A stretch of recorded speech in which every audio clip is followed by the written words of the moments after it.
ದೇವ್ರು ನಿಮ್ಮ ಹತ್ರ ಏನೋ ಹೇಳ್ಬೇಕಂತೆ ಫ್ರೆಂಡು. ಕೇಳಿಸ್ಕೋತೀರಾ? ಬನ್ನಿ ಇಲ್ಲಿ ಕೂತ್ಕೊಳ್ಳಿ, ಕಣ್ಮುಚ್ಚಿ.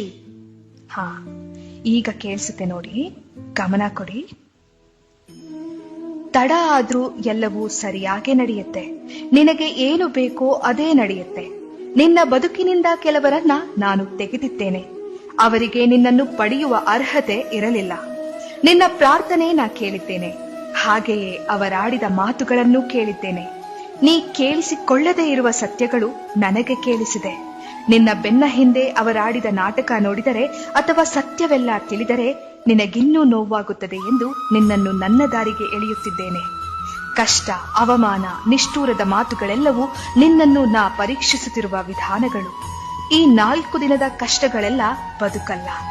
ತಾಳ್ಮೆಯಿಂದ ಇರು, ನನ್ನಲ್ಲಿ ನಂಬಿಕೆ ಇಡು. ಎಲ್ಲವೂ ಸರಿಯಾದ ಸಮಯಕ್ಕೆ ನಿನ್ನ ಕೈ ಸೇರುತ್ತೆ. ಎಲ್ಲವೂ ಸರಿಯಾಗೇ ನಡೆಯುತ್ತೆ. ನಿನಗೆ ಒಳ್ಳೇದೇ ಆಗುತ್ತೆ. ನೀ ಪಟ್ಟ ಶ್ರಮ, ಉಂಡ ನೋವುಗಳ ನಡುವೆ ಪುಟಿದೆದ್ದ ನಿನ್ನ ಜೀವನೋತ್ಸಾಹವನ್ನ ನಾನು ಕಂಡಿದ್ದೇನೆ. ನಿನ್ನ ಶ್ರಮಕ್ಕೆ ನನ್ನ ಫಲಿತಾಂಶ ಖಂಡಿತ ಸಿಗುತ್ತದೆ. ನೀ ಮಾಡುವ ಕೆಲಸದಲ್ಲಿ ಜಗ್ಗದೆ, ಕುಗ್ಗದೆ, ಹಿಗ್ಗದೆ ಮುನ್ನಡೆ. ನಿನ್ನೊಂದಿಗೆ ಸದಾ ನಾನಿರುತ್ತೇನೆ. ಯಶಸ್ಸು ನಿನ್ನದಾಗೇ ಆಗುತ್ತದೆ. ಎಲ್ಲಿಯೂ ನಿಲ್ಲದಿರು, ಮನೆಯನೆಂದು ಕಟ್ಟದಿರು, ಕೊನೆಯನೆಂದು ಮುಟ್ಟದಿರು. ಓ ಅನಂತವಾಗಿರು. ಓ ನನ್ನ ಚೇತನ, ಆಗು ನೀ ಅನಿಕೇತನ.